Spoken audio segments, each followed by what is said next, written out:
Good morning, everyone. It's Joker, and today we're back with another slime video. And we're coming back now for Normal Battle 2 of Heroes Jubilee Blitz number 38. The Blitz Jubilee that requires no or allows no EX units. So, good luck. Don't feel too bad, again, because the ranked rewards there are no crystals to be had there. There really doesn't matter all that much, depending on whatever rank you get. So if you don't have any EX or any normal 5-star units because you only started 6 months ago and you've only been pulling EX characters, you're shit out of luck, for one. And two, don't worry too much about it. But disclaimer number one is that your results are definitely going to vary, because you're not going to have the units I have, probably guaranteed, unless you've been playing as long as I have, which most of you have not. So use what you can, use this video as a guide, and just do damage, get a score, move on with your day. Don't touch Blitz again because you hate it and you can't use anything. Disclaimer number two is that these are the units I use for protection gauge, and these are the units I use for skill point gain. I will use them in normal battle 2 as well. And then disclaimer number 3 is don't forget to optimize your fire building in town to get the most out of what I hope is your fire violet. But with that said, let's get started.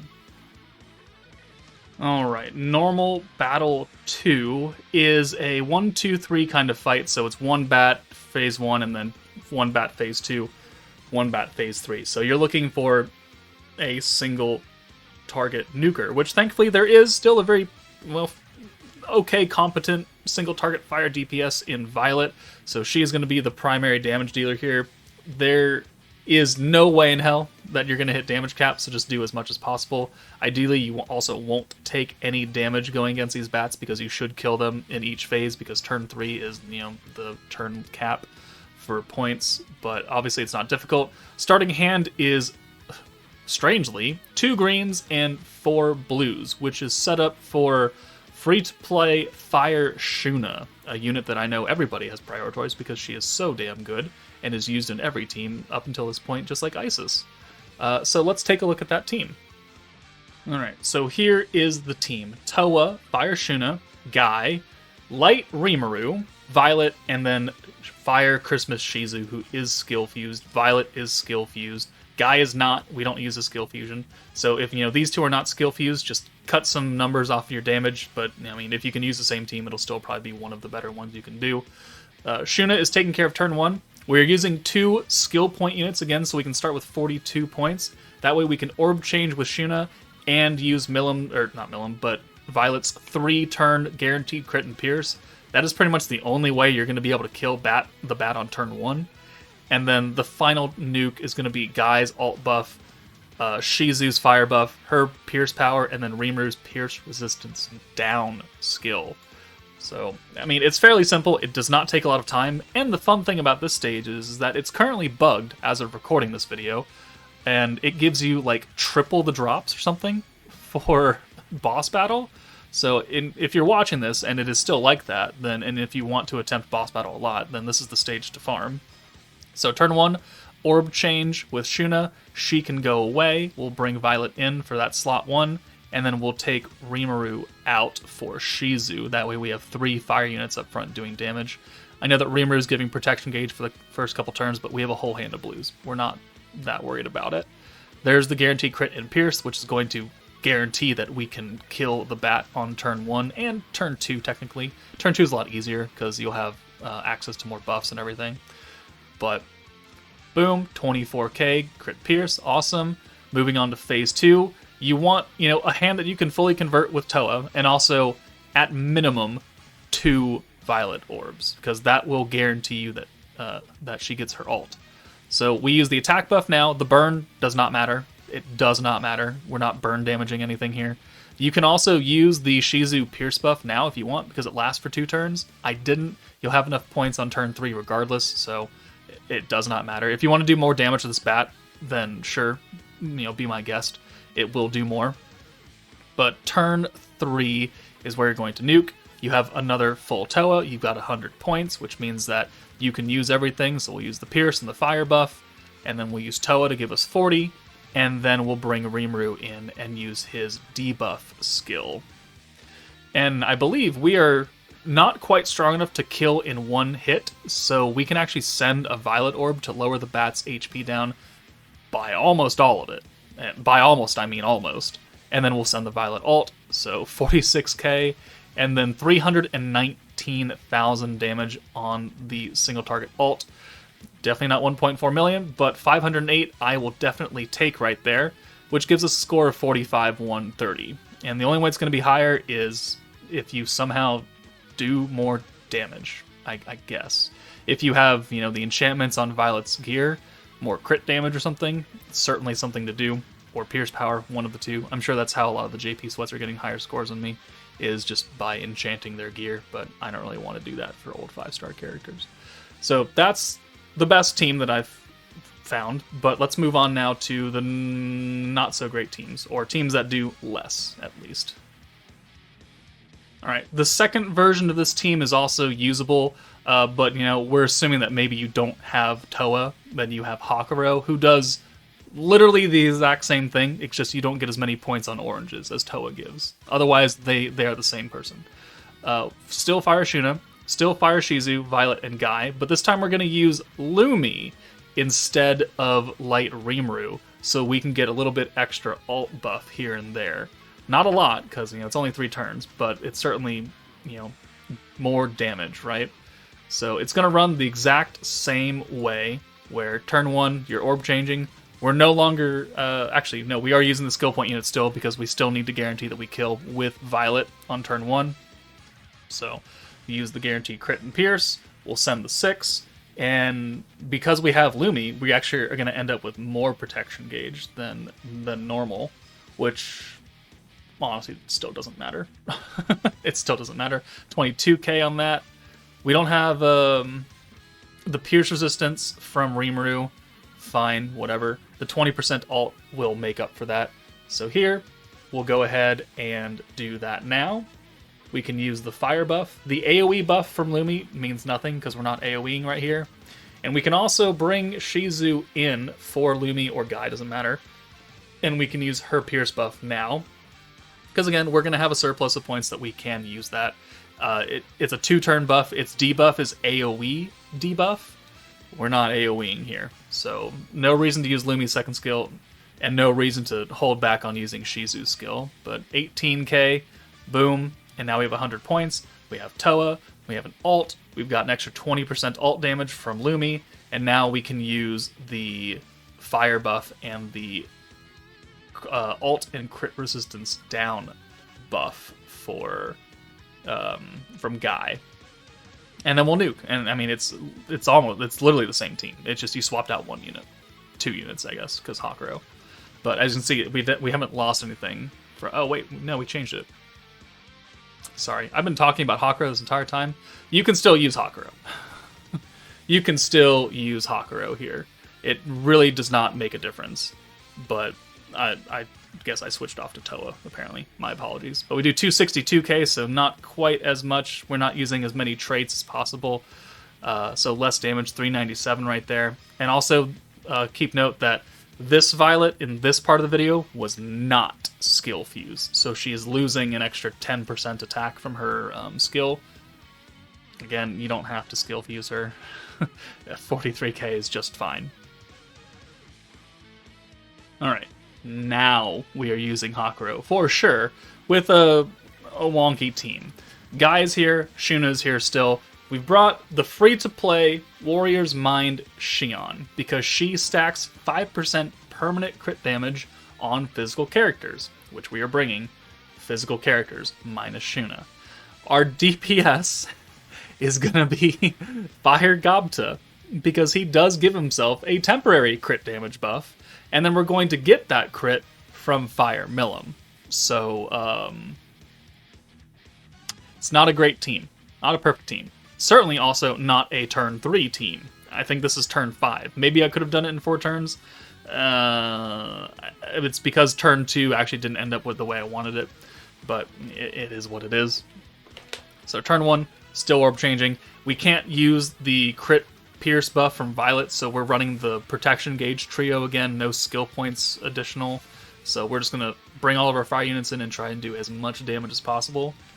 It's funny, when Gobta came out, is he was meant to be the DPS of the meta, but he was a balanced type unit, so he didn't have higher attack stats, even though he gave himself crit damage. And he gives himself a counter attack rate or something on his skill?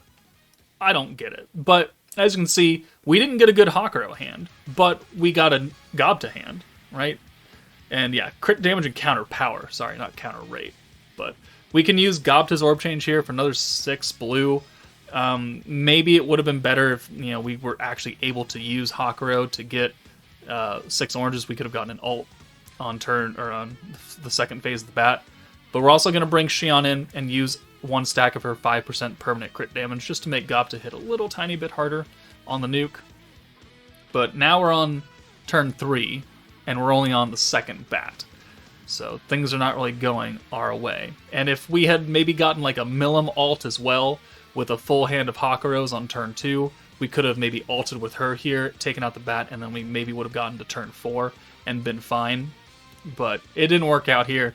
Honestly, it does not matter. So if you're running this team, you're scraping the bottom of the barrel anyways, and you should live with the fact that you're not going to get a super great score. Because also, we still can't kill the bat in 1 turn. So now we're going to go to turn 4, and we're going to kill it. We're going to now hit it with Milim's ult, and then we'll move on to turn 5 and fight the bat. So we'll send it, and 25k, sure, yeah, whatever, happy doo. And now, we have 100 points, we have Hakuro, we have enough to use his personal buff and Milim and Guy's buffs. I may have used Xion's crit buff again, yeah I did, in between when I was talking last. So we've got extra 10% crit damage from Xion now, ooh, cool. Every little bit counts, right?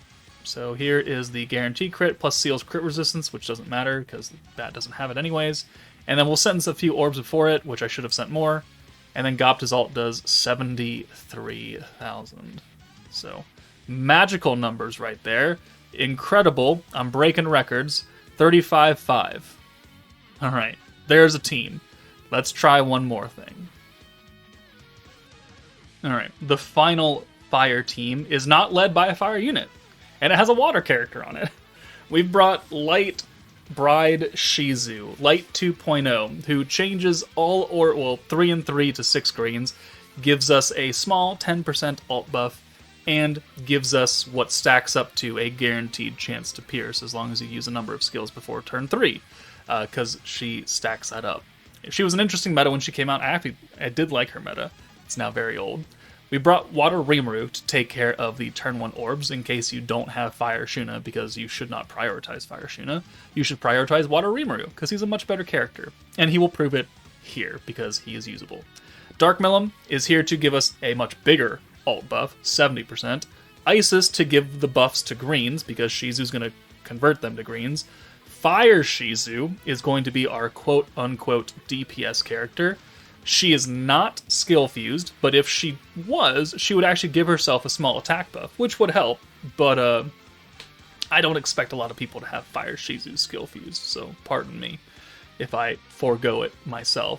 And then we're going to bring the Masked Hero for the rewind and the crit buff, and we're going to try and the team definitely does work. It's a turn 4 team, so it's not as bad as the Gobta one. Obviously not as good as the Violet team, but hey, it is what it is. Turn 1, we will orb change with Rimuru, get that full hand of blues. We will bring in our fire unit Shizu, and I don't know if we actually bring in the hero or not. I think we do because we're going to rewind. Yeah. Okay, so we're not able to kill turn 1. We know that for a fact. Now I'm debating on who to bring her in for. Milim will give us extra points, so we're going to bring her in for Isis, and we'll send this, sending her last. Type disadvantage for the hero, awesome, love to see it. And now, he's still alive, he's at half health, congratulations, and he hit the type disadvantage unit. But now, we can rewind, and that will save us a turn, essentially. So let's do this. We're also going to use the stun, because the stun, thingy-bobber, because again, how Shizu Protector works is that every time you use a skill, you get 3 or 4% chance to pierce up to 100 and plus. So we want to make sure that we can. So we're at 90% now. So it's not that difficult to do. But this now pretty much guarantees that we're going to pierce, and it's a rewind, which means that with the Isis buff that we just put on, we have double Shizu, which means that on the rewind, it's not counting a turn, so we can actually attempt to kill the second bat without it going to turn 3, which we can't do. we cannot do. So now we're just going to use Shizu again. So yeah, get a full hand of greens, do what we can here. It'd be great if we could kill, but also not entirely necessary. So we're going to use more skills, give us that guaranteed pierce right here. If I was a smart man, I would have left the hero in and had Isis up front, because then we could give the crit buff to Shizu, send her away, and then we could bring her back on turn 3 and still have the points for the ult. But I'm not a smart man. I didn't do that. And now we will think about doing that. So now it's turn 3. We're going to crit buff. Boom. Now we're going to send Shizu away, so we're a turn late. My apologies. And we're going to use Shizu again. And then we're going to ult with Milim, because, you know, there's no fire unit up here, so it doesn't matter. And we're just going to send all this. Max points, max gauge, sure, whatever. 35k. We managed to crit and pierce. Well, we crit because we're guaranteed. The pierce was not guaranteed. They're both guaranteed. I'm an idiot. What am I talking about? We're getting crit from the hero and pierce from Shizu. That's the whole fucking point of the team. Don't mind me. I'm just going crazy. Let's nuke now. So, we've used the alt buff from Milim. Shizu already has the crit buff. We will pierce now with Fire Shizu. And then we'll go ahead and send a few Shizu orbs as much as possible. And pray we don't kill him. And then send the alt, which we don't. So perfect, not even to the red. He guarded one though. And then the alt does a magical 82k. So more than Gobta. Look at that shit. And we end with a score of 37.5. Was that more than Gobta? I think it was more than Gobta. I don't remember what I recorded 2 minutes ago. It's because I'm old. Forgive me. But there are 4 teams that can take out this stage with varying levels of success. Let me know in the comments if you have any other teams, or if you also agree that I'm going batshit crazy because I'm old, and I'll just laugh at the comments and then forget about them again because I'm old. But that's it for me, guys. Take it easy, and I will see you all later, maybe. I don't know. Depends.